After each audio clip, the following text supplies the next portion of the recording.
So guys, this is Mheshimiwa Peter Salasya.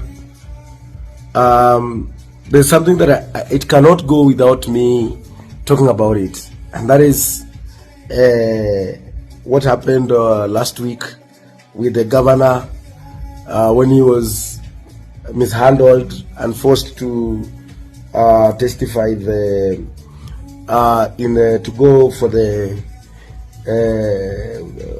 park, something of the sort.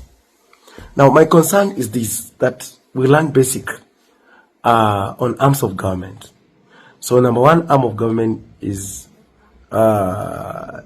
legislature, which is now the parliament, the National Assembly, the Senate, and then we have the judiciary, which is now the court, and their work is to interpret the law.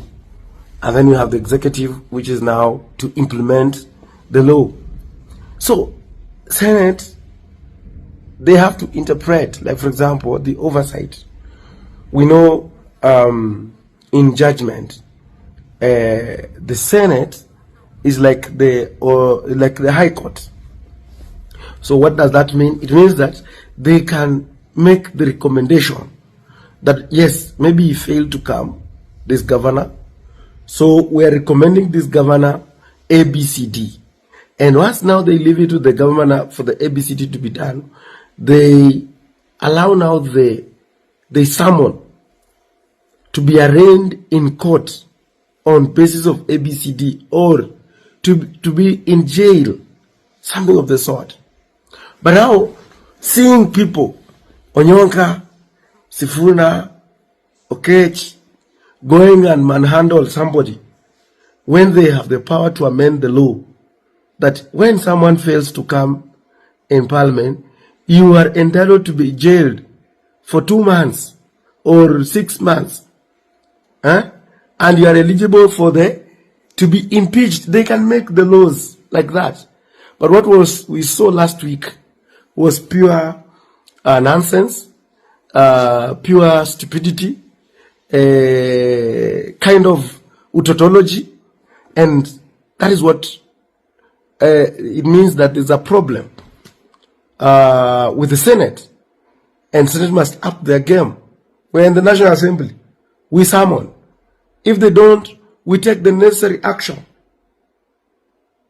Yeah, and they can even impose the impeachment because you fail, or write to the Auditor General, control of the budget, that don't give money to this governor or whatever it is. But being cinema, that was so wrong, that was so disrespectful. Yeah, thank you. We are ready for tomorrow. Now this is for all the waheshimiwas who want to come tomorrow. Listen, if you have not bought a ticket, Mheshimiwa hautaingia. Yes, you will not come to an event that you've not built, that you've not supported, and you're riding on it. Hata nimeona kwa social media waheshimiwa tu wote, kati mbavu na majembe unawekelea wapi? Sijui nini. Stop riding on something you did not create. Stop using a slogan you did not build. Okay? Kama ni mheshimiwa jiheshimu, nunua ticket. Na mwache kunipigia simu ati bro nipatie ticket ya bure. Wewe ni mheshimiwa bro. Hizo bill zote niko nazo pale ndani. How am I going to pay them? Ndazilipa aje? Mkutu hapo bro, bosi ni aje? Mimi nakuja na security. No. You'll have to pay for yourself and pay for your security. And for all the other mheshimiwas who have supported us in one way or the other, you've been sent tickets. Tafadhali mheshimiwa, kuja na ticket yako. Ukifika kwa gate unasema ni aje, mimi yangu ni exclusive table ndio tulilipia, wana confirm, unapita na watu wako, kama ni watu 4 plus wewe ni 5, mnakaa kwa exclusive table, inakaa watu 5, mnalipa shilingi 1,100. Kama ulilipa VVIP is 10,000, unaambia mheshimiwa yako ni mtu mmoja pita. You have to pay for your security and you have to pay for yourself. Hakuna urafiki. Hao mavijana wako hapo wote wanalipwa. Tomorrow if you see anybody doing any job on that ring or that space, they are being paid. It's money coming out of my pocket. Yes. Kama hujanisaidia kama mheshimiwa yote, hakuna ubeshte. By the way, msinipigie simu. Fika kwa gate na ticket yako, nimewatumia tu kwa heshima, nikasema niaje bosi, ndio hizi ticket zako 5, ndio hizi ticket zako 10, ndio hizi ticket zako hivi.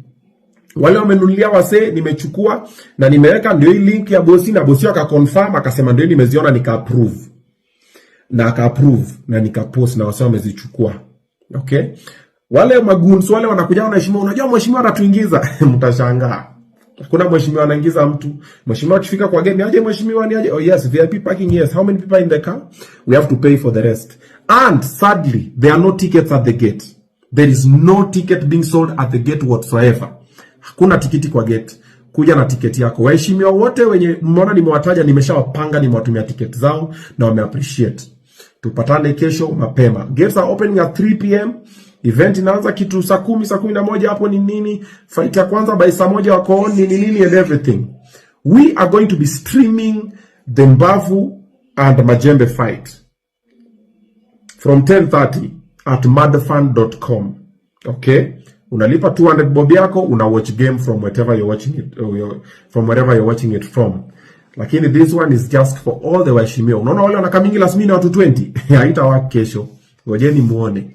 We kuja tu. Watu wangu wa Kibera, watu wangu wa Islando, watu wangu wa wapi tumepangana, mmejua venye tumepangana, mmetumiwa ticket zenyu.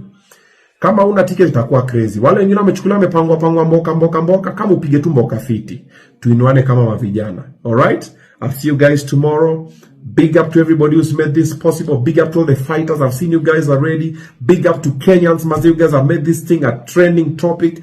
And this whole Easter weekend, there's no any other event that is making sense than this one. Let's change the lives of these young people to meet there. Waheshimiwa?